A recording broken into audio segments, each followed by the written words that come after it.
Welcome back to the Zero Weakness Podcast, where we talk about how to be a better lifter, how to be a better coach, and everything in between.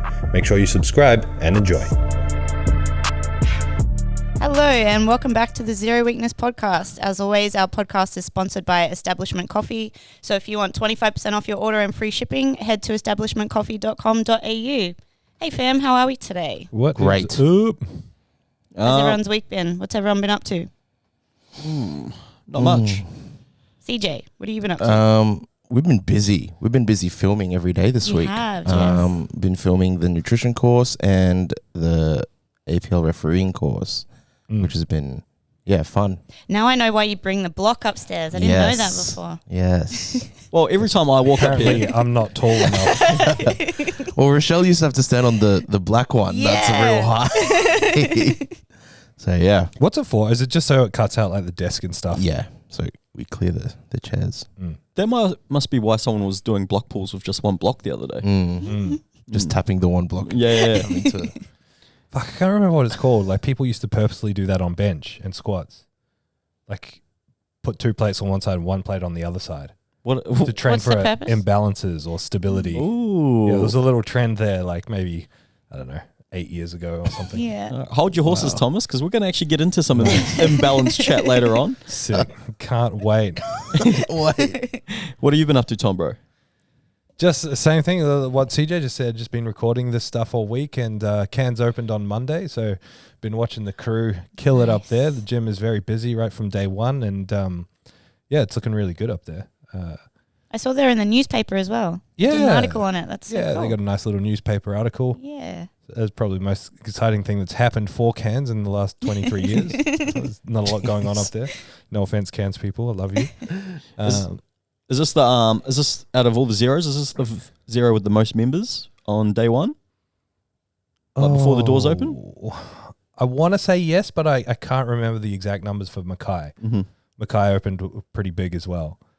Speaking of Mackay, Matty Bro's heading from Cairns down to Mackay because that's the only gym now that doesn't have some of his art in it. So Wow. it's gonna finish off the tradition of all the Zero gyms having Matty Bro art, and he's gonna go do some work down there. That's awesome. Oh, good. So Cairns, it's a tie for Cairns and Mackay, who's got the most members from day one. Mm-hmm. Ground Zero's did last. How many did we have when you first opened, Thomas? On the opening day, I signed up 0 members.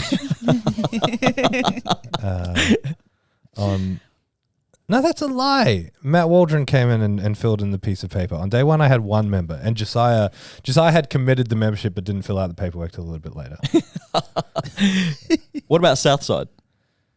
Southside, well, the Southside's interesting. We bought a gym, so like that was already a gym. So we inherited some members, and then we closed straight away because of COVID. That's right. That was a wow. nightmare. So it's hard to count it with Southside. Bridget, what have you been up to? Me, not much. Just training, the usual. Nice. Nothing very exciting. Yeah, just some volume training. That's about it. How is everyone's training going? CJ. You're broken, aren't you? Yeah. Only a little. Broken and hungry. No, yeah. Yeah. Oh, it's Wednesday. Heartbroken. Yeah. Yeah, you're counting down the seconds? Yeah. CJ Yeah, gets I really to eat am. today. I get to Yes. eat some real food tonight. Can't wait. What are you going to have? Have you decided? Probably gonna have like a dirty snack packet. Yeah. Just keen on some meat. So he was. I asked him the other day, and he's like, "Oh, we're gonna go to Rubina Town Centre and sit at this Italian place and order stuff." And that is gonna be the worst because you'll sit down and then you know you're gonna eat, but you have to wait like half an hour. Yeah, snack packs, baby. 10 On the fly. Yeah. 2 kilos fly. food. You're gonna feel so sick and so can't satisfied at the same time. It's so worth. So worth. Training, a little bit broken at the moment. Can't really squat that well. But everything else has been really good. The hip is feeling gradually better each week, which is a good thing. So, hopefully we'll be able to load the squad in no time. Nice. Tom, bro, you? Yeah, pretty good. Mm-hmm. Pretty good. My bench shirt got stolen. A lot of people thought that was satire because I'm a piece of shit on Instagram and always sarcastic and just saying dumb things. I was one of them. So you might have to open Raw now. Yeah. Until Yeah. he told me in person. It's like, oh, you know how my shirt got stolen? I was like, that was legit. Yeah, no. Like, yeah. So when I posted that was like maybe 15 minutes after I had realized that my car had been, rummaged through. And the only thing that mattered to me that was gone was the bench shirt. And I didn't then realize that other stuff was missing. So when I posted that, I said it was just the bench shirt. But they actually took, I think, 3 Oz Strength soft suits that I had in the back. And they took my original PTC hoodie and a Woolworths bag and maybe some other stuff, but I'm not 100% sure what was in my boot. Very weird, though.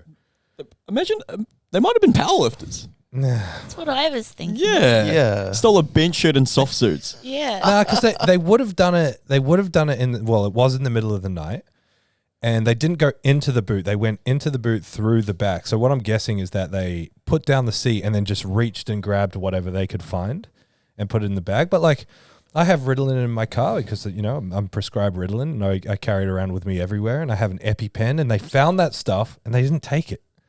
And I have the keys to my house in my car. They found that. They didn't take it. There's some other random stuff that could have had some value to someone else that they could have sold. Didn't take any of that. Like, very weird. Mm-hmm. I wonder if they felt bad. Like, as in, if they saw the EpiPen, it's like, oh, if we take this, we could kill someone. They were thoughtful. So maybe They were don't thoughtful. take that. Yeah. But we'll take his apparel. Like, we're already breaking into his car. We don't want to kill him too. Yeah. Yeah, so very strange. So if you're listening to this, guys, if you give me the bench shirt back, I'm not angry. It won't hurt you much. Just, give me a call. Let's talk about it. Meet me at my house. I reckon they rock up with the bench shirt and Thomas goes, no. Keep it. No, trust me, you guys have this. Yeah. I checked all the bins around my property. I checked the streets because I figured they would have got down the road and been like, what the hell is this? What do you even do with this? It's like someone's taken a shade sail and turned it into a t-shirt that doesn't fit properly.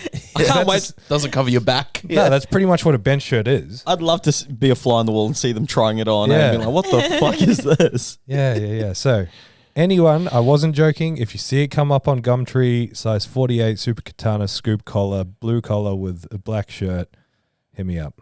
Alex Evans has already offered to provide his services if we do find the perpetrators. So appreciate you, Alex. The PI. That's right. All right. What about you? How's your training? Good. Started marathon prep last week. Full trot. Yeah, so I disagree. long run. Prep started the day your race ended. Ooh, not for me, brother. Not for me. Marathon prep started last week, so I got some big runs. Got a speed session today, and then a 25K long run this Saturday. So I'm running 3 to 4 times a week. I started jiu-jitsu.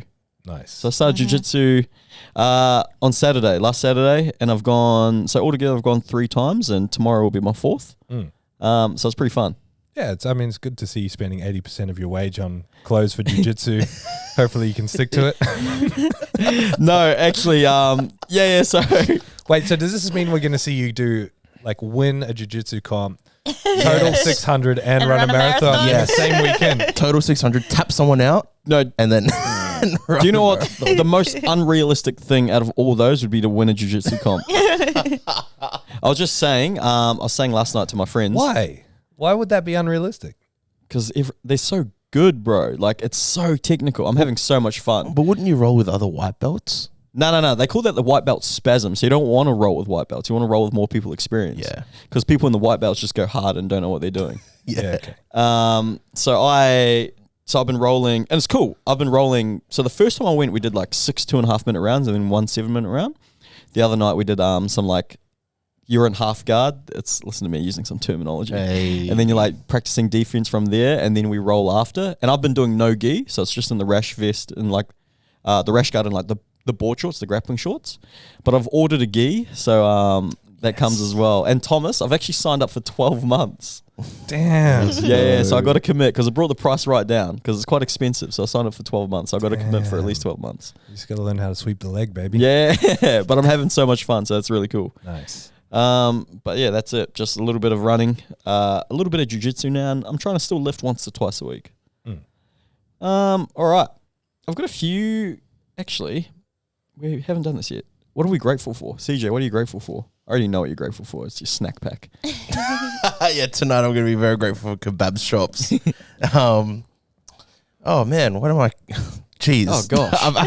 I'm actually mind blanked. I'm grateful for a healthy body. Yeah, it really sucks not being able to squat. And I never thought I'd ever say that. Because there are moments where I really dislike it, and now I'm like, oh, this sucks so much I don't get to. So yeah, very grateful for when I'm fully able. Thomas? I'm grateful that the people that went through my car didn't take what they could have taken. Yes. Yeah. Do you know what you're also grateful for? What? You've exposed them to powerlifting. That's right. Yeah. We're growing the sport. Indirectly. That's right. I'm out here doing my part. God's work. You're welcome. Bridget, what are you grateful for? I think I've said this one before, but I'm grateful for my apartment. I rearranged everything on the weekend, on the Saturday when it was raining, and it's looking beautiful and homey, and I'm just really happy there. It's my sanctuary. Nice. Yeah. Nice. I am grateful for... I'm always looking for something new and shiny. So I'm grateful for jiu-jitsu at the moment. Oh, I knew this was coming. This is me in log press. Yeah. Log press. No. It's just something new, and I'm actually really excited. I was kind of, I don't know. I was just kind of a little bit bored. I get bored pretty quickly, which isn't a good thing. But Are you going to get coached by Alex Evans? no, he goes to a different gym. All right, yeah, love yeah. Jim. He's going to roll with him. Yeah, no, he's way too good anyway. But yeah, so I'm grateful for that. Something new that's keeping me excited and something to look forward to. Nice. But what do we have? Quotes. CJ. Who's got a quote? Oh gosh. No, I don't want to butcher it. What is it? The man who loves walking will go further than the man who likes a destiny. Destination. Destiny. Butchered it anyway. Destiny. Oh my gosh. It's destiny, guys. It's all about Nice. the journey. Amazing. Mine is, if you want the rainbow, you got to put up with some rain. Ooh. It's Dolly Parton. Really? Yeah. Was it a song or was it just something she said? It's out of my scope of practice. It's what Google told me. It's probably not even Dolly Parton. It's probably just like AI generated. Bridget, what's your quote? Happiness will never come to those who don't appreciate what they already have. Happiness will never come to those who do. Appreciate what they already have. So I was thinking about it because if me 5 years ago looked at the life that I have now, they would be blown away. I couldn't believe it. Yeah, that's So, really yeah. cool. Yeah, I'm living my dream right now, so I should appreciate it. Appreciate what you have. Thomas, for your quote, did you just type in quote and it was the first thing that came up?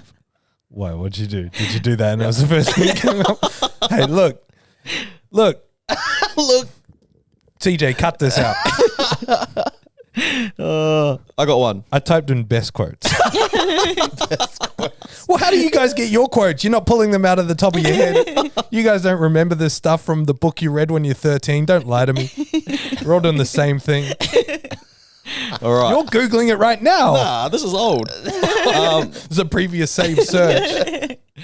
If you want to lift yourself up, lift up someone else. I used that Yeah, one. that's an old. I Oh, used so did that you one type in months quote ago. as well? My favorite part is this is by Booker T.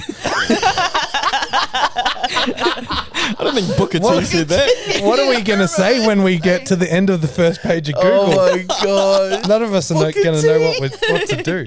Oh, that's so good. I don't know who Booker T is. He's a wrestler. He's a wrestler. And he's like from the hood. He used to be in the Harlem Heat, so he's pretty gangster. So I can't imagine Booker T saying that. Nice. All right, I've got a few topics here. It's going to be the end of this segment. All right, so the first one is Tom, bro. This is for you because you've been coaching the longest out of everyone here. You've been coaching the longest. So how to stand out as a coach? Nah, you guys tell me, CJ, what would stand out to you as in a coach if you were looking for one? Like if you didn't have access to the world's best coaches on your doorstep, what would you be looking for? Oh man.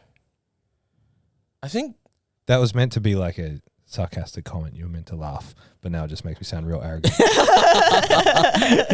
No, because that's how bad it is. I just agreed with you. I was like, that's true. what's this? No, Never mind. Never mind. Okay. Yeah, like let's say you hadn't found Zero and you are in the market for a powerlifting coach because you're getting into it. What would stand out to you? What would be the things that you would look for? I think the first thing that would catch my eye is results. The results that they'd be getting with athletes or testimonials. I think that's a big one, is testimonials, or if I know anyone who gets coached by that person. That's the first thing, like, I always look for that, is asking people, like, oh, what's it like being coached under them? What do you think? This and that. Like, try to get as many opinions as close to the person as I can, if that makes sense. Yeah. What about you guys? Well, same as CJ, the first thing I'd look up is the results of their clients, but also the way the coach carries themselves. Like, I hate ego and arrogance, so I'd look for someone who's quite humble and believes in their training and their coaching. Because anyone can make themselves look good on social media. Anyone can put on a personality, put on an ego. Yeah. For me, obviously, like you guys said, it's results come first. It's coaching as a service that you're paying for, just like any service. If someone walked out of this barbershop or podcast studio with a shitty haircut, I doubt people would be going, fuck, I need to go get a haircut from him to see if he's really the shit kind of thing. You just look elsewhere. If you get a bad burger from somewhere, you go somewhere else. Same thing with coaching. You want to look for someone who gets results. And that's interesting, because I have insight, because I sit there and I watch CJ cut hair, and I know CJ can cut hair, but some people just want really shitty haircuts. Yes. No. They want really shitty styles of haircuts. Okay. But you can still do a shitty style haircut, but do it well. Just like someone can deadlift 500 kilos and it look like fucking dog shit. Like, it's still a 500 kilo deadlift. It just look like dog shit. Just like CJ when he does those shitty haircuts. Can you just start saying no to people? Like, when someone comes in like, bro, I just want a mustache and a shaved side of the head and a mullet with a fringe. Just be like, no. Why? Go away. I shouldn't say that, because half the people that train here have that exact thing. Probably by CJ. Yeah. Anyway, That's sorry. true. Results. So results. But how to Oh, yeah, go. No, for me as well. Like, my favorite coaches are the ones that aren't so, like, egocentric. Oh, thank you. They're not so like, it's really weird because I'm not trying to bag anyone, but I've just been going down the rabbit hole of Instagram and Reddit. So I've been reading lots of subreddits lately, and for some reason I've been reading subreddits about Stiffy Cohen.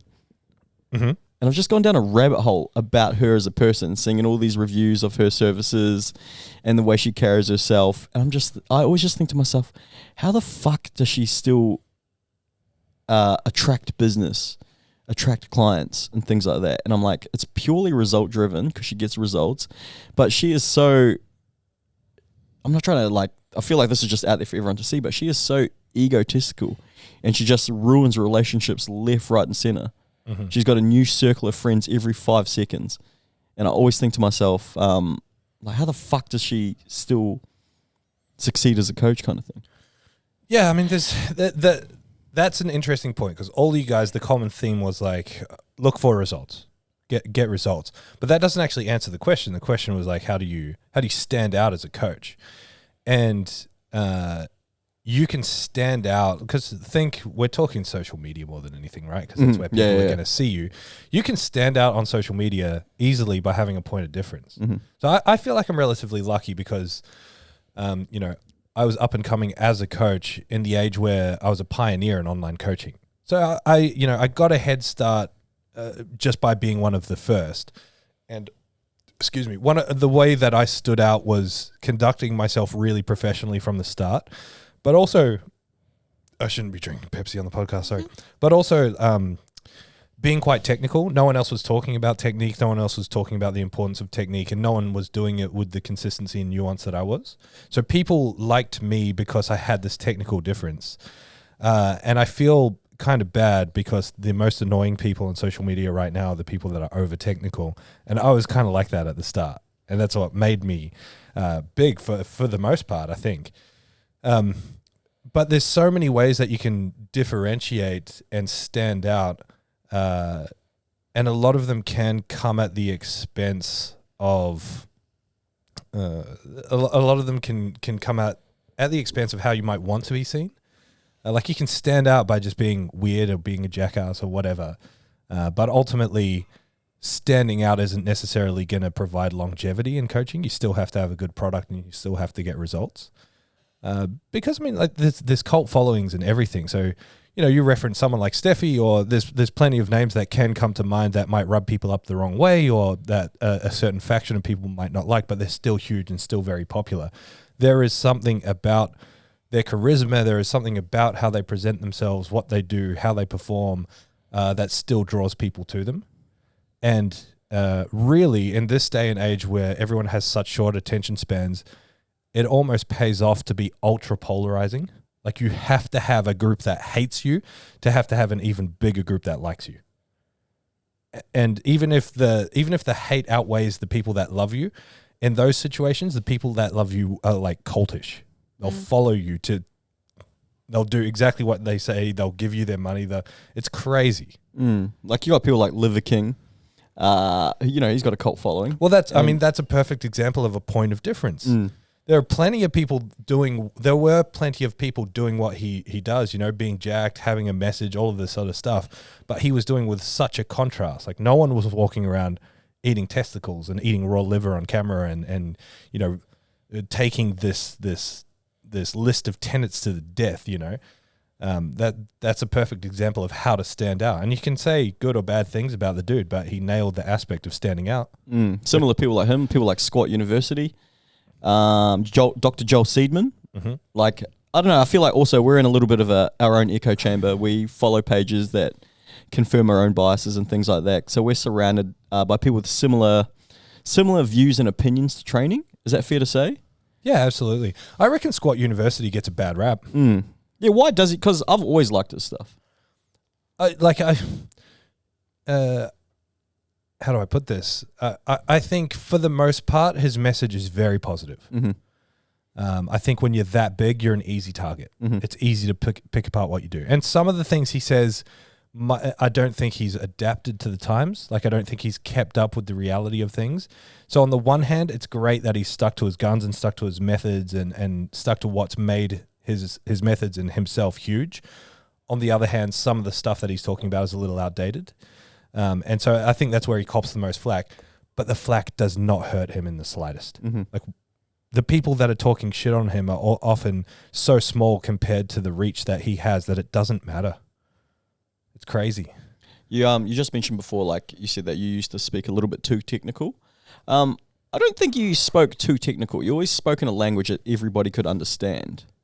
There are people out there that do sound too smart. And then they're also the same people that say, I shouldn't have to, you know, they're the ones that are replying to the comments saying, I shouldn't have to dumb down my language to speak to you, kind of thing. But you never came across that way. You always came across very smart, like you know what you're talking about. But you never used big, I don't even know how to say it. I don't know if everyone's, I'm thinking of one person that uses huge words when they talk, and I'm like, what the fuck are you saying?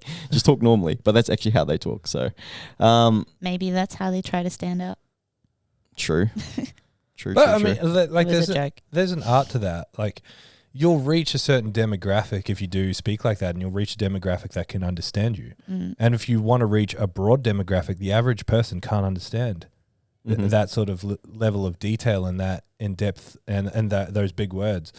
You know, my favorite sort of business content creator that I listen to has been saying for years to make your language third grade level. And there's apps and like programs that you can put your copy through that will, like, you know how we use synonyms or whatever to change a word to a smarter word when we're writing an assignment, doing the opposite, like taking the words that might be too big and making them simpler, which is crazy to think about because the average person doesn't talk like that, doesn't digest that kind of content. And like you said about echo chambers, like if you're really interested in like the technical side of things and anatomy and the science of training, you'll start to digest more of that content and you'll start to talk like that. And it will create your own echo chamber where you start to get more and more and more disconnected from the people that you're actually trying to serve, which don't care about that stuff. Like when we're telling someone how to do a bench, us talking about scapular retraction, depression, and using that language over and over is not helpful. Say shoulder blades back. pinch between your shoulder blades. Mhm. That's what they understand. They know where their shoulder blade is, and they understand pinch it together. Rich scapular retraction just sounds fucking weird. Yeah, I recently I've been under fire from another coach saying that I was too simple, but I'm not going to say who that coach is. You're gonna say it to me off air. Yeah, well, Let's put them on blast, baby. Nah, simple is best though. well, that's what I thought, because I was like, I don't need to add crazy nuance to this. I just want you to jump. I'm not going to say, all right, we're going to start in a yielding phase, early stance. I want a negative shin angle. I want you to load your hips. It's like, nah, just jump as high as you can. Try to get over this thing. Yeah. Going to get results. Yeah. I mean, and it's that message that I push with cueing as well. The more that people have got invested in all this anatomy stuff, the more complicated cueing has become. And cueing should be so simple. If you're telling someone to do a bicep curl, bend your arm. Lift that thing up towards your shoulders. Like language like that is going to get someone to do what you want them to do. Then later on, you can get technical and teach them what to squeeze and feel and all that sort of jazz. But at the start, you just got to get people to move how you want them to move. And it's the same thing with sending a message out there to the masses. Write a message that people can understand. If people can understand it, they're more likely to share it. And that's what everyone's chasing on Instagram. They're just chasing the share. Oh yeah, my stuff's on everyone's stories. This is so great. It's such a weird space to be in. Like I thought for a period there I had to push coaching online. I had to start making content and things like that. I'm like, no, I'm way happier when I'm just dedicating my time in person with my face-to-face clients, doing well with my online clients, and just building from there. Like, I don't know. The only reason I feel like lots of people put out content, especially coaches in our industry, it's not for clients. It's for other coaches to see how smart, to make them feel validated and, amongst their peers in our industry. They're just trying to sound smart to other coaches. And it's also a false belief that if you post a lot, you'll get more clients. You'll be bigger. If you have a bigger following, you'll have a bigger business. Yeah, definitely. But for me, like what I think how to stand out as a coach is just one, be yourself. I'm nothing like when I think about myself, I'm like, because I used to have the belief I needed to be big and jacked. I need to look like a powerlifter. Because for me, I've always been on and off with powerlifting. I've never really taken my own powerlifting to any special heights or anything like that. I've just been pretty average. I'm very average. And I felt like I've just built my clientele or got more clients from just purely being myself. Mm-hmm. And being good at what you do. Yeah, like I feel like that's, without sounding like a wanker, that's obvious now. I feel like I am a good coach. All my clients get results. My face-to-face clients love me. And it just comes down to being yourself. And, being what I always think as well, just being, how do I say it? I don't know how to say it. Like not dogmatic in our approach, but just believing in the system that we use. Confident. Yeah. Being confident without being cocky. Yeah, that's it. What I would add to this is if you're a coach listening to this and you're like, okay, well, I need to figure out how to stand out. You don't need to figure out how to stand out until you figure out who you need to stand out to. And I think that's the biggest issue is that people get on Instagram, get on whatever social media they're using with this desire to stand out, and stand out in their mind is just defined by having a bigger following. You can have a small following, but if your following you stand out to, you'll have a great business if that's your goal with it. So it's like figure out who you want to stand out to and then create content that talks to them. Exactly like James was just saying, if you are creating content as a coach and it's directed at other coaches and you're trying to get more clients for lifting, you're not going to get many more clients because you're writing the wrong message to the wrong people. So find out who your people are, craft a message towards them and go ham on it. Because I just think of like you walk into a commercial gym, you see some personal trainers that have been there for years and that are busy. They got back-to-back sessions all day, every day. And you go on Instagram and they've just got a normal Instagram page, no content, no nothing. They've purely just built their business, obviously with time, effort, and consistency, just like with anything, but purely just by being themselves, and their clients get results. Let's get this other client on board, kind of thing. And they don't have an online presence whatsoever. And I think that's really cool. I think the only difference there is that if you are in a gym, like a commercial gym where there is an inflow of new people, just being there is your way of putting yourself out there and standing out. Like how you train, how you present yourself, how you work with your clients, that's your advertising. And so if your primary form of advertising is online, you have to put more effort into that. Mm-hmm. That would be the only difference there. You just this is way off topic, but you just mentioned like being at the gym and you got to influx of new leads or whatever.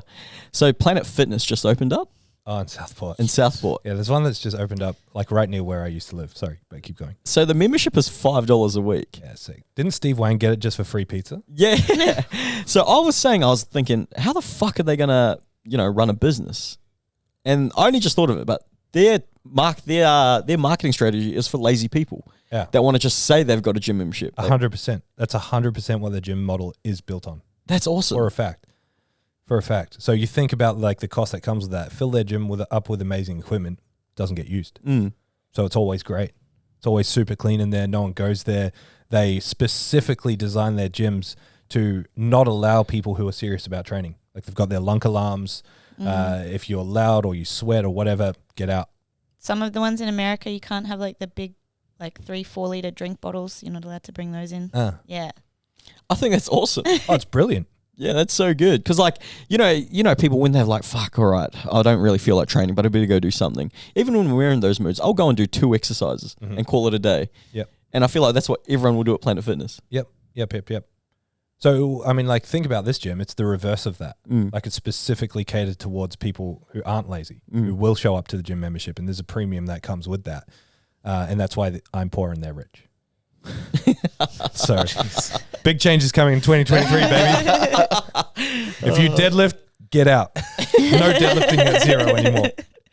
No squats above 40 kilos. So that's all right, CJ. You're safe. Oh, yes. With your hip. I'll join you. The geriatrics rack in the corner. Get Grams back in to do a triple session.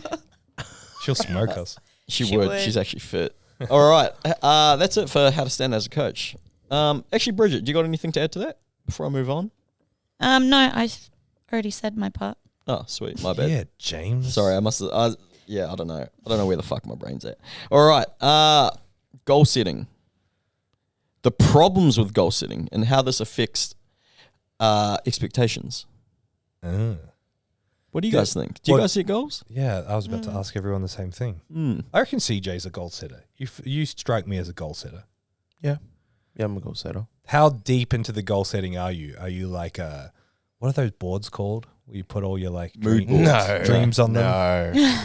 No. Cut out a picture of a Lamborghini. For you, it would be a Lancer Evo. Yes. Subaru WRX. Honda Civic. BRZ. You want a BRZ. Yeah. Cut that out. Put it on the board. I should. No, not really. Especially when it comes to gym, I'm very, just focused on being like consistent. That's why when you asked me like what my goals were for this year, it was hard for me to even come up with what I wanted to do by this year. But long term, it's always been 300. But then again, I feel like when I get there, it's not like I'm going to quit powerlifting. For me, it's like, okay, now I want to see what this thing can do. Like, well, how far can we take this? I just want to see, that. But that being said, of course, there's little things in my head that help me, like, for example, like, I've always wanted to pull 260 with blues, and one day when I pull 300, there'll be another blue on there, or the next goal is 270, so it's 5 reds. Like, that's what but it's not really like I have 5 red plates on my mirror in the morning. Like, one day I'll pick that up. So, I set little things to help motivate me, but the long-term goal is to see how far we can go. Yeah. Bridget? I think it's important to have goals. But like I tell some of my clients, like they want a specific number on a specific date. Say they have a comp coming up and they're like, okay, I want to squat this by this time. And you only have like 3 blocks to go. So you got a strength block, transition, then into a peak. Then you don't have much time to gain strength. And I try to tell them that it's good to have like small goals in place, perfecting technique. And like, for example, Scotty's doing great. So he's PBing all his lifts, but I have to keep reminding him that he's doing them at a lighter weight. He's dropped down a weight class now. Yeah, nice. And he's not always going to keep shooting up all the time. But yeah, that's like a great goal to have in place. I've told him you're hitting these numbers now, but you're in a lower weight class. So yeah, just small goals.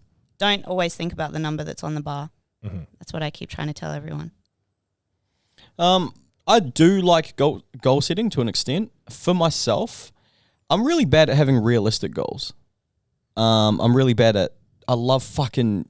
You set the bar high. Yeah, I set the bar really high because I do have very high standards for myself, but what happens for me is it just makes me lose enjoyment of the process, and it really strips it away from me why I started doing this kind of thing, and I really taught myself that with running just to enjoy the process, and it doesn't make any session a chore. I go out and run. I'm like, fuck, I love this. It's a time where I can be by myself. Speed sessions, it's a time where I can hurt. This long run, it's just the time with all my friends to chat and really get some enjoyment out of it there.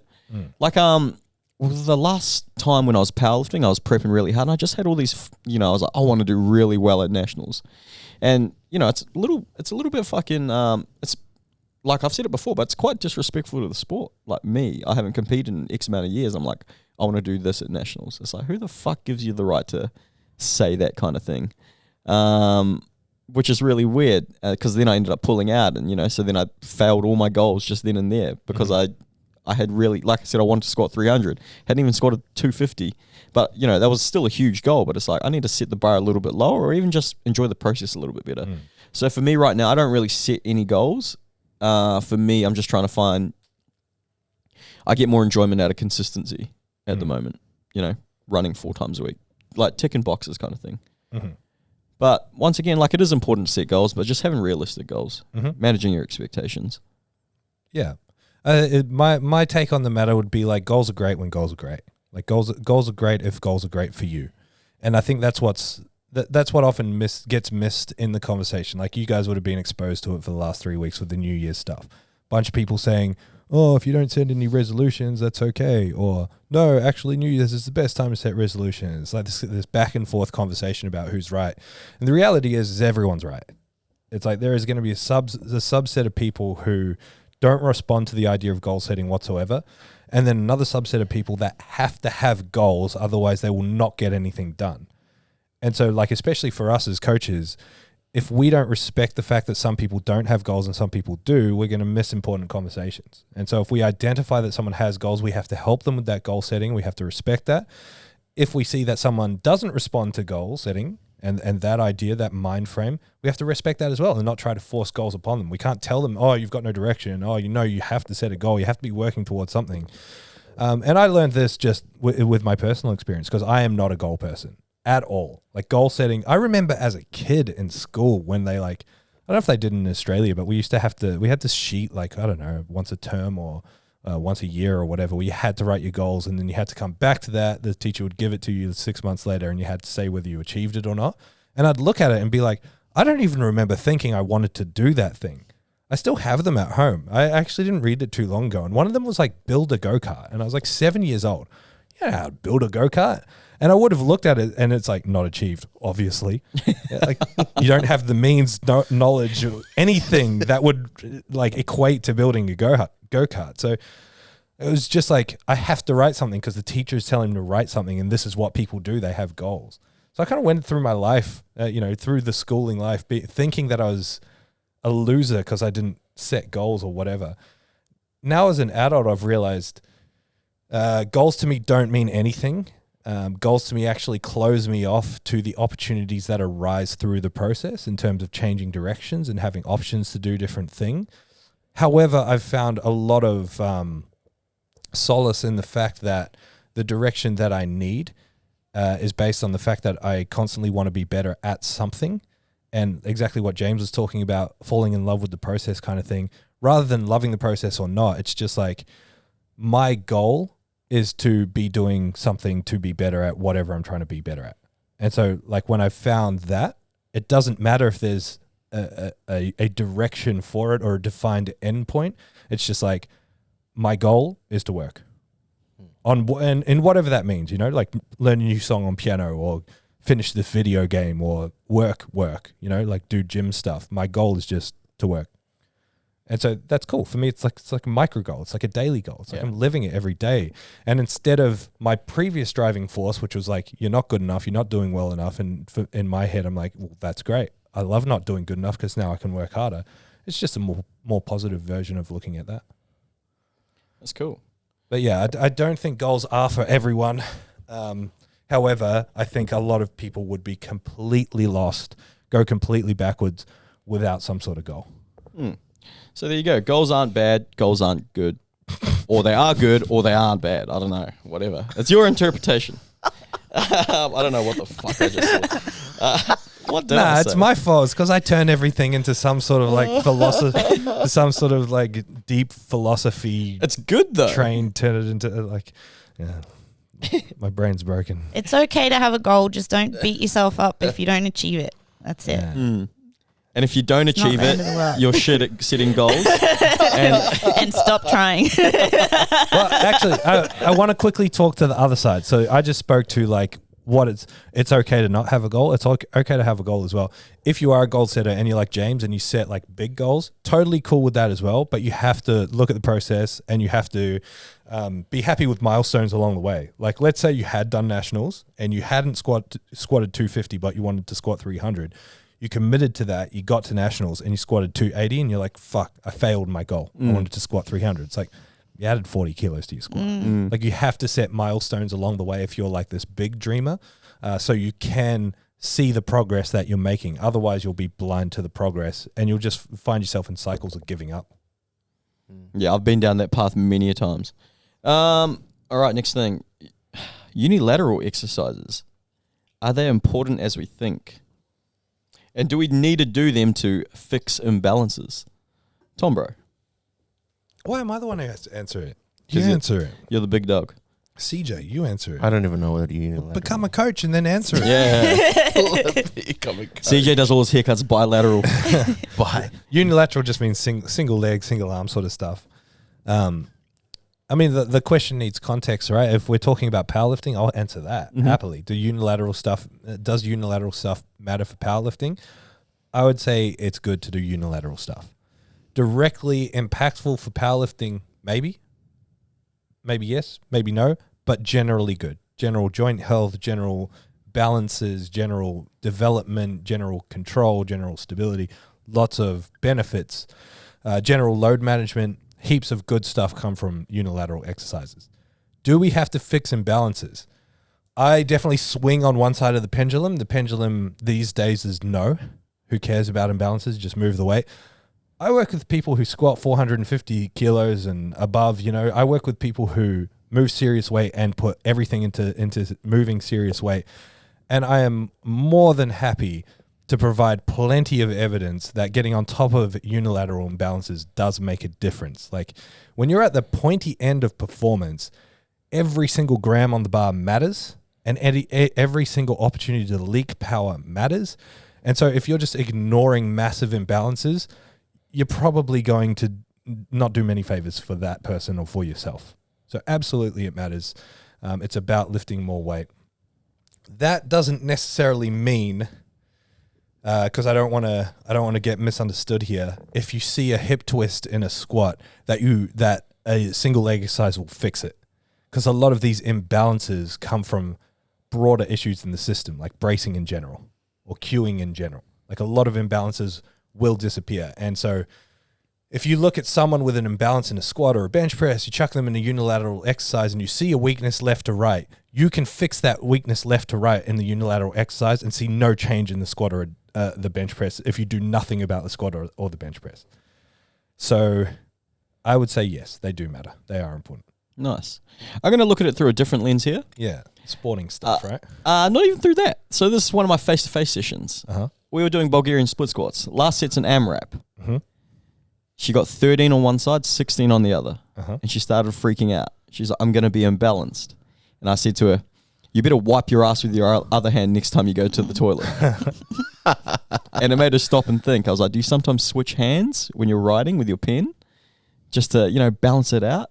Do you need to put your seatbelt on with your other hand? Do you guys get where I'm getting at? Yeah. I was just trying to let her know you're not gonna create any crazy imbalances, or you're not gonna drive so much more hypertrophy on one side of your body by doing an extra 3 reps.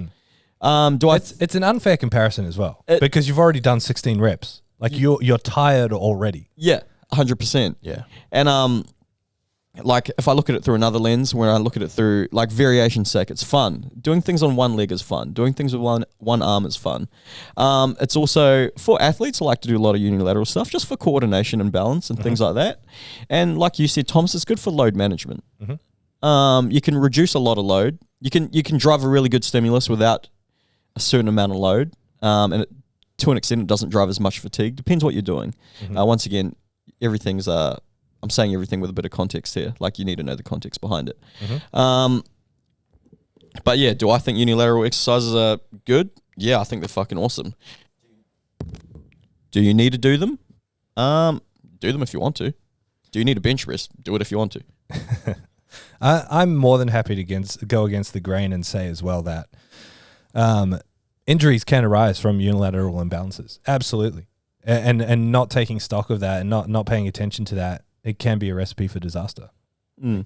Imbalances can and do lead to injuries. Not 100%, they always will, but they can lead to injuries, and they often do lead to injuries, especially when we're doing strength sports stuff.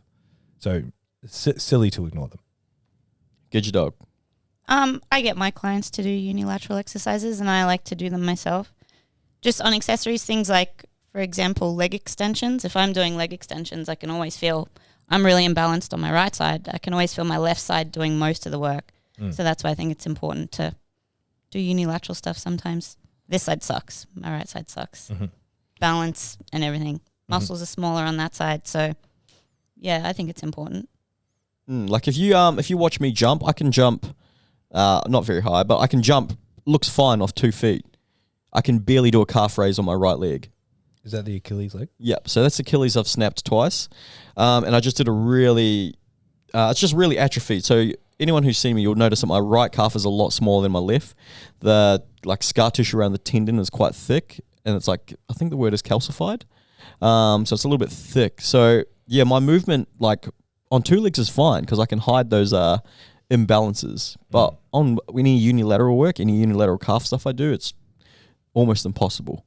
So Jordan's regressed it right back for me. So I do a 2-leg calf raise. I can do the whole stack or whatever. I do 1 leg. I can't even do the first plate without bending my knee or having to compensate somewhere else. So yeah, and I have had lots of injuries since then. I've torn my grade 1 tears in my hamstring. I've had that reactive tendinopathy through my Achilles, strained my calf, and it is because that side is super weak. If I was more diligent in doing my unilateral rehab, I think it would be a lot better now. So through that lens, I think it is very important. Awesome. Sweet. All right. Next on the agenda, how to train after a poor night's sleep. Just do it. Yeah. A bad sleep doesn't guarantee a bad performance. A string of bad sleeps compared to average, yeah, sure. Bad performance. But it's just like we always talk about. It's like if you wake up and you're like, oh, I've only slept 6 hours, I'm going to perform like shit. You'll perform like shit because you've already told yourself you will. Yeah. Just go in and see how you feel. Just go train normally. And then you just change your training according to how you feel. I saw Angus Bradley put up a post about those Whoop bands. Yeah. And I thought it was really cool because I've actually fallen down that trap as well, especially with the running. I'll go for a zone 2 run and my heart rate's at 160 and I'm like, fuck, it needs to be down at 150. And then I just slow down for no reason. I'm like, wait, I felt good. I should have just kept going rather than looking at my, at my electronic device, which is telling me how my heart is, how I should be performing kind of thing. Yeah. Or letting it dictate what I'm doing. Yeah. There's a great book on it all called, I think it's called Unplugged. But I get the same thing sometimes with my CPAP, and it's really hard, even knowing that your brain's doing it, to switch off from it. Because on the one hand, I might wake up and be like, okay, I'm not feeling that great, and I've had, according to the CPAP, bad sleeps the last 4 nights, and that explains it. But maybe I just feel like crap. Maybe I just haven't been eating well, or I've been working extra hard, whatever it may be. So it's easy to be a slave to those numbers and to wake up and be like, oh no, I only got 6 hours of sleep, or I had this many events of apneas during the night, or what other, HRV or heart rate or whatever other measures you're looking at. Use it for data, track trends over time, but don't read into it too much. How you feel is what matters. What do you reckon, CJ? You're a night owl. Do you get much sleep? No. I do now. But does it affect your training? Depends That's the biggest lie I've ever heard. You do now. What do you mean compared to when? Well, I don't know. You do now because you're hungry. You're talking about the last 10 days. That's right. Yes, the last 10 days I've been sleeping so well, really well. I'm so tired. I don't think so. I agree with what you said. It's just like you just feel it out. I feel like with me, I can't go off that because my feelings are the most dishonest part of me. Like I can have a bad sleep and then we'll train and every warm-up feels horrible, but then the top set, great. So I'm like, I literally cannot trust how I feel in that way. Or even I could be like, man, that set looked terrible, and then I watched the video and it just moved better than it's ever moved.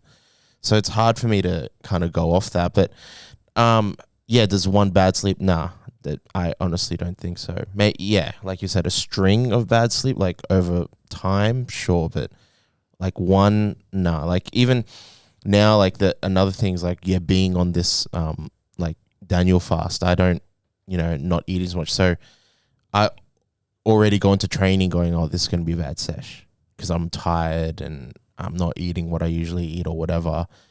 And yesterday, like when I benched, it felt heavy and terrible. But then my accessories, I was pushing more numbers than I ever could. Usually in a normal sesh that, with normal eating and sleep and whatnot. So really, like, it's too many variables that control, for me, such a dishonest feeling of mine to go off, if that makes sense. So yeah, probably not the best person to answer. I was thinking the same because I'm a morning person. Like I start work I'm up at around 4 o'clock 6 days a week. Because I start work at like 5:30 or 6, and I run early as well on the weekends. But if I have a good sleep, it's a bonus. I'm just used to sleeping really shitty. So for me personally, I've never really let it affect anything I do. Like it is fucking annoying. Like sometimes you're like, all right, I've had way too much caffeine. Now I'm just fucking wired. I've had, a gram of caffeine before 12 o'clock. Now I'm just tired and wired. So I feel fucking horrible. But I'm the same as you guys. Just don't let it affect you to an extent. Good? Yeah, I don't stress too much about sleep. I've trained on bad sleeps all the time. Literally every single comp I've ever done, I haven't had more than 4 hours sleep the night before, and I've PB'd at every comp. So. Yeah, that's pretty common as well. Yeah. Pretty common. Yeah, no, I just don't let it worry me. I just come in and see how I feel, and if the weight moves, it moves. Otherwise, I'll try and get a good night's sleep the next night. Yeah. Otherwise, you can use it as an excuse for a poor performance. Exactly. As well, you know what I mean? Yeah. Like, oh, and I frequently do. like it's very easy to like when you do have a bad session. Oh well, I did not sleep that well last night. It's like, well, you didn't sleep well for the last 5 sessions that you trained and performed well. So, yeah. Well, that's like last week we had a 20K run, and one of our mates, he went to Juicy Fest. So we went to a festival in Brisbane, got home at like 12:31. So by that, I'm in bed at like 7:38 for a long run. So he is at home at 1, getting ready for bed, in bed by 1:30. Gets up at 4:30 for a long run. I'm like, aren't you tired? And he goes, I don't really care, eh? I'm like, that's a fucking great answer. I don't care. Yeah, love that. All right, that's pretty much us. I've got a few this or that's for you guys.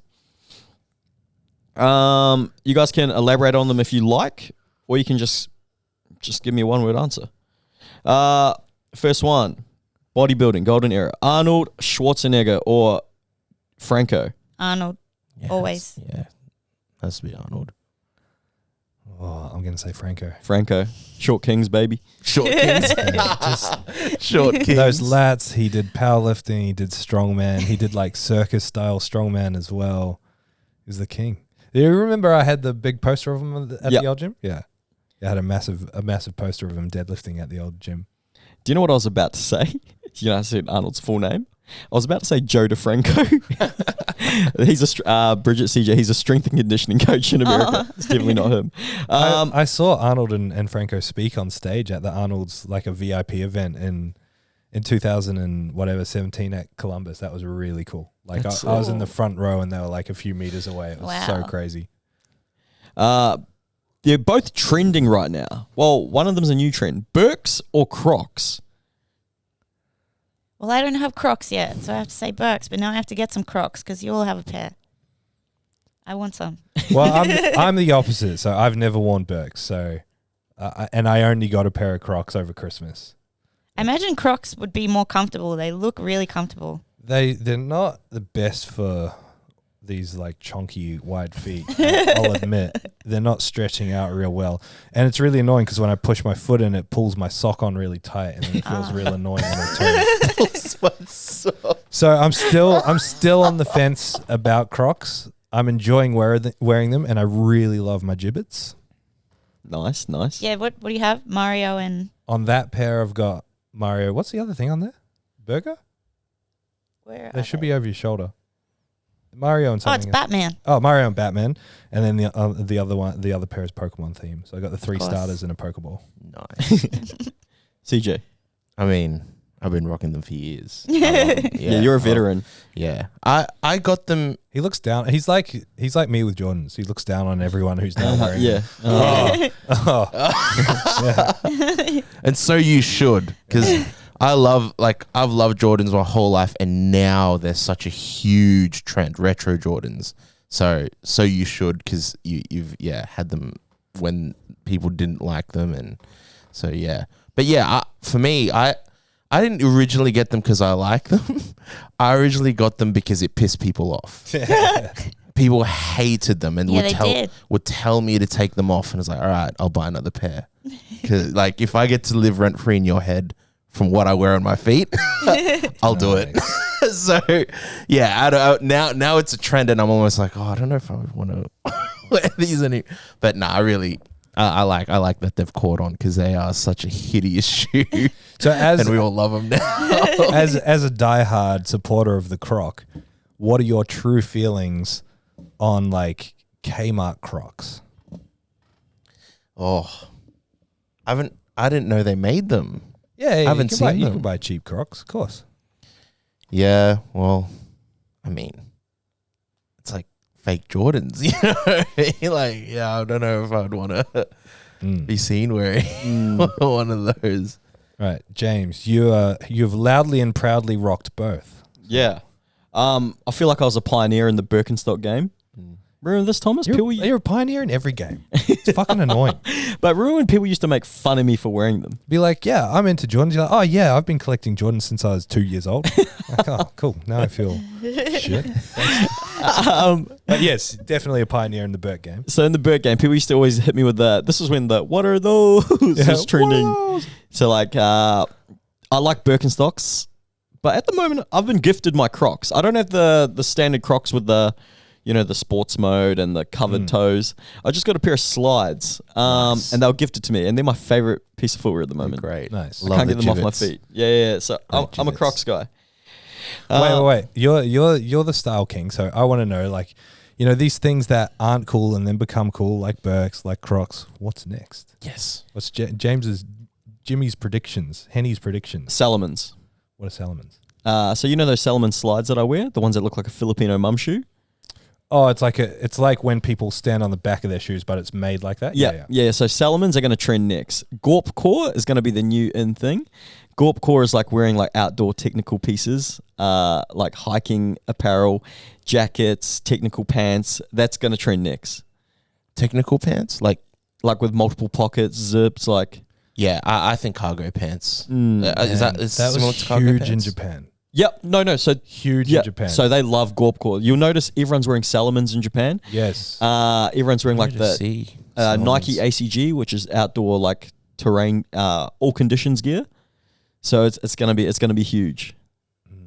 You heard it here first. That's the next one. So Salomons are next. Yeah, that's what I reckon's next. Nice. A few more this or that. I wish there were some stocks that I could invest in based on your predictions. Salomon stocks. All right, next up is Notorious Lifts or Sabos. I'll just never do a meet again if I have to wear either of those shoes. Yeah, I've worn neither. I prefer the look of Sabos just because they're a high top. And I think the slippers look funny. Yeah. But I've never worn either. I deadlift barefooted. Oh, I've worn Notorious lifts only because still for years haven't bothered to get a replacement shoe to deadlift in. And yeah, I'll go Sabos just for the look as well. But I've never actually What does worn them. Sabos look like? I'm trying to picture them. Kind of like a wrestling shoe. Yeah. Yeah. Ben Polk, did he wear them? Yeah, Pokey wears them. Yeah? Yeah, Ben Polk wears Do you know them. who actually makes them cool? Joe Whitaker. Oh, does he wear them? Yeah, so when I first wanted Sabos, I was like, oh, Joe Whitaker wears them. I want them. And then I put them on mine and I got no calves or quads. So I was like, nah, these look like dog shit. What does he wear them for? He wears them for squats.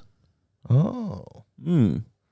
So he wears Sabos for squats. And because he's got huge calves and huge quads, they look good. And then when I put them on with my fucking skinny little legs, I was like, I look like a collegiate wrestler.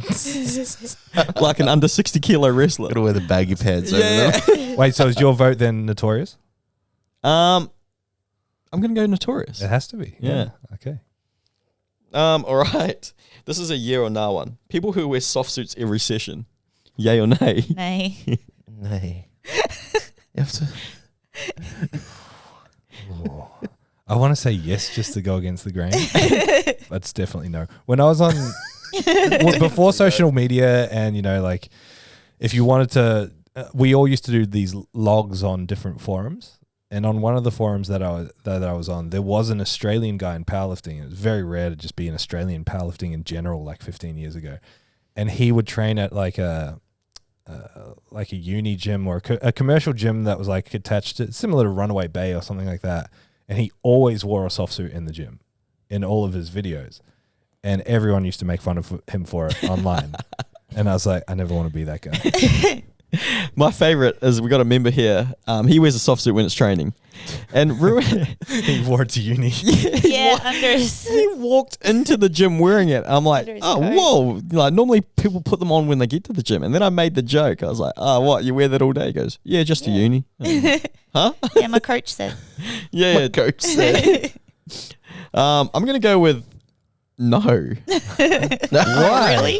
Bro, What do you mean? just wear normal clothes. People are like comp specificity. I'm like, bro, it's a piece of fucking spandex. Yeah, and you're doing 8s today. Yeah. Comps yeah, it is cool. Like when I see guys like Juicy lifts, how he's Yeah. got like a different soft suit that I was like, oh, why is he repping Ireland? Yeah. It's Oh, got yeah. like different. Don't yeah. get me wrong. Like when it doesn't piss me off that people wear them. No, Yeah, no, no. it's Yeah, totally yeah. fine. Totally Yeah, fine. I just wouldn't. I'm like, yo, they like Yeah. when I see people wearing them and training, I'm like, they love powerlifting. Mm. They're the reason why I've got a job. Do you know what I mean? Yeah. The diehards. So yeah, but for me, it's a nah. If you're wearing it in training, is it more acceptable if you wear it straps down? Yes, Okay. Yeah. I like that look. The straps down in I training. do. I do Yeah. like that. Yeah. Like they mean business, but they don't mean Yeah. business. Because that's how you wear your equip stuff when you squat. You have it like straps down. Yeah, that's very different though. That's But I think that looks cool though. I actually like how that looks. so that changes the bottom half's briefs and the top is like makes it way tighter. Yeah, right. Listen to me, equipped expert. absolutely. Absolutely. Wait, it's not on your list, but I want to add one. Yes. Deadlifts in competition, shirt on or shirt off under soft suit? Good picks, shirt off. I don't know, for everyone else, shirt off, but I leave mine on. Yeah, I'd probably Yeah. leave mine on if Yeah. I wore a soft suit. Yeah, shirt on, 100%. Yeah. Fuck. Because I got the fucking. I remember I was seeing myself with it. And I was like, I'm never doing that again. I did it in the bathroom here when I first put on my soft suit. I remember I was like, yeah, sick. I think I'm going to go deadlift with shirts off. And I looked at myself in the mirror. I'm like, shirt back on, brother. I would have been like 60-40 on off, but ever since your comments around like Andre the Giant a few weeks ago, I'm like 95% on, shirt on. Oh, that's so good. All right. IPF Worlds or the Kern US Open? IVF Worlds, 100%. Sorry, Kern Open when it was good. I went when it was good and it wasn't good, so IPF Worlds. Yeah, I don't know. I don't know the Kern US Open. Me either. What? All right. It's For a few years, it was like the thing. It was like the world. It was like pro Raw for the world stage kind of thing. Oh, Yeah, okay. so that's where all the really good lifters went. Okay. I'm going to say IPF Worlds as well. For the rest of your life, have a bodybuilding tan, like a spray tan, like you're about to step on stage, or be pasty white, like proper white, like to the point where everyone's like, "Fuck, look at how white that guy is." Pasty white, easy. I don't know. Yeah, I don't know. Could you imagine walking around with a bodybuilding tan though? You just look like an idiot. Like what you guys need, you need to. You can't get it anymore because we don't have the Arnolds. But like if we rewind 5 years and you guys were all in your roles now, and we all went down to Pro Raw together. When you fly back from Pro Raw and you're in the airport, and all the people from the Arnolds are at the airport, and you see the tanned people walking around, guarantee you'll pick pasty white. Yeah. Yeah. You see all the orange people walking around, all shredded in oversized shirts. You'll be like, yeah, not me. Yeah. All right. Russell Orhe or Brett Gibbs? Gibbs, easy. Gibbs. I don't know Gibbs. Oh, fuck. Wow. You need an education, boy. No. The greatest. He's a Kiwi. He's an under 83 kilo powerlifter. I'm going to say Brett Gibbs as well. He's the king. All right. You got a powerlifting meet. You got a powerlifting meet, Yes. and you have to pick a meet director to run it for you. You've only got two choices: Robert Wilkes or Gracie V. Gracie V now or Gracie V then? Space Cadet Gracie V. Space Cadet Gracie V, easy. Yeah. Sign me up. Yep. Pre-workout DMT is a mandatory meditation pre and post lift. I'm in. Anything but Robert Wilkes, please. All right. I'm gonna say. So I don't want. Does Robert Wilkes run really good meets though?